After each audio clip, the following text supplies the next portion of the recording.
तुम मुझे खून दो मैं तुम्हें आज़ादी दूंगा। इतिहास की किताबों में आपने न जाने कितनी बार इसे पढ़ा होगा। स्कूल कॉलेज में निभाए किरदारों ने भी कितनी ही बार इसे मंच से जोशीले स्वर में कहा होगा। महान क्रांतिकारी नेता सुभाष चंद्र बोस के मुख से निकली ये बात उनके आज़ादी को लेकर किए गए अविस्मरणीय कार्यों को दर्शाती है। नमस्कार, मैं उत्कर्ष और स्वागत है आपका हमारे चैनल अमरउजाला.com पर। नेताजी सुभाष चंद्र बोस आज़ाद हिंद फौज के संस्थापक होने के साथ ही भारत की स्वतंत्रता में अहम भूमिका निभाने वाले लोगों में से एक थे। केंद्र सरकार ने नेताजी की 125वीं जयंती यानी 23 जनवरी 2021 को पराक्रम दिवस के रूप में मनाने का फैसला किया है। सुभाष चंद्र ने अपनी आज़ाद हिंद फौज तैयार करके अंग्रेजों के खिलाफ बिगुल फूंक दिया था। लेकिन आप इस फौज के बारे में कितना जानते हैं? आखिर नेताजी द्वारा तैयार की गई ये फौज कैसी थी? आखिर ये फौज कितनी ताकतवर थी? तो चलिए जानते हैं आज़ाद हिंद फौज के बारे में कई खास बातें।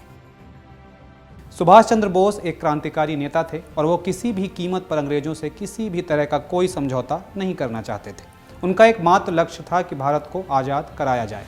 शुरुआत में नेताजी महात्मा गांधी के साथ देश को आज़ाद कराने की मुहिम से जुड़े रहे, लेकिन बाद में उन्होंने अलग होकर साल 1939 में फॉरवर्ड ब्लॉक की स्थापना की।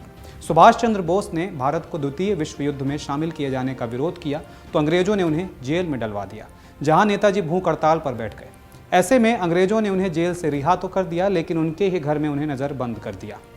इसी दौरान सुभाष चंद्र बोस जर्मनी गए और वहां जाकर युद्ध मोर्चा देखा और साथ ही युद्ध लड़ने की ट्रेनिंग भी ली। यही नेताजी ने सेना का गठन भी किया। जब वो जापान में थे तो आज़ाद हिंद फौज के संस्थापक रास बिहारी बोस ने उन्हें आमंत्रित किया।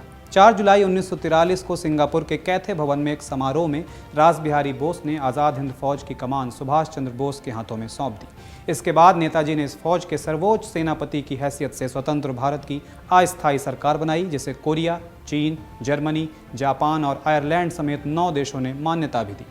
सुभाष चंद्र बोस ने आज़ाद हिंद फौज को काफ़ी शक्तिशाली बनाया और आधुनिक रूप से फौज को तैयार करने के लिए जन, धन और उपकरण जुटाए। यहाँ तक कि नेताजी ने राष्ट्रीय आज़ाद बैंक और स्वाधीन भारत के लिए अपनी मुद्रा के निर्माण के आदेश दिए। महिलाओं के बारे में अच्छी सोच रखते हुए सुभाष चंद्र बोस ने अपनी फौज में महिला रेजिमेंट का गठन किया था, जिसे रानी झांसी रेजिमेंट भी कहा जाता है। सुभाष चंद्र बोस ने फॉरवर्ड नाम से पत्रिका के साथ ही आज़ाद हिंद रेडियो की भी स्थापना की और जनमत बनाया। इसके माध्यम से वो लोगों को आज़ाद होने के प्रति जागरूक करते थे। कोहिमा और इम्फाल के मोर्चे पर कई बार इस भारतीय ब्रिटिश सेना को आज़ाद हिंद फौज ने युद्ध में हराया। अगर आपको हमारा वीडियो पसंद आया हो तो हमें कमेंट बॉक्स में जरूर बताएं। ताज़ा तरीन खबरों के लिए बने रहिए हमारे चैनल के साथ। डाउनलोड करें अमर उजाला ऐप और पाएं खबरें लगातार। अगर आप ये वीडियो YouTube पर देख रहे हैं तो हमारे चैनल को सब्सक्राइब करें और बेल आइकन को दबाना ना भूलें। अगर आप Facebook पर ये वीडियो देख रहे हैं तो हमारे पेज को लाइक करें।